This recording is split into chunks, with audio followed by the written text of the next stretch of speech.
ഈ നമ്മുടെ കേരളത്തിൻ്റെ സർക്കാർ എന്ന് പറഞ്ഞാൽ ഇപ്പോൾ കടമെടുത്തിട്ട് പലിശ കൊടുക്കുക, നേരത്തെ എടുത്ത കടത്തിൻ്റെ വീട്ടു ചെലവ് നടത്തുക, അങ്ങനെ ഒഴിഞ്ഞു പോയ ഒരു കാർണൂറിൻ്റെ അവസ്ഥയാണ്.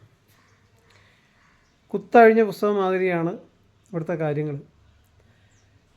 റോഡിന് റിപ്പയർ ഇല്ല, മെയിൻ്റനൻസ് ഇല്ല, സ്ട്രീറ്റ് ലൈറ്റുകളൊന്നും വർക്ക് ചെയ്യാറില്ല.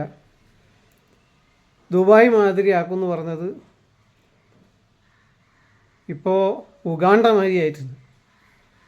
ഇനിയും പോയി കഴിഞ്ഞാൽ ചിലപ്പോൾ റോഡ് ഉണ്ടാവില്ല. നമ്മൾ ഇപ്പോൾ കുണ്ടും കുഴിയാണ് നോക്കുന്നത്, പിന്നെ റോഡ് എവിടെയാണെന്ന് നോക്കി നടക്കേണ്ടി വരും. ഇപ്പോൾ സ്ട്രീറ്റ് ലൈറ്റും ഇല്ല, കുണ്ടും കുഴിയുണ്ട്.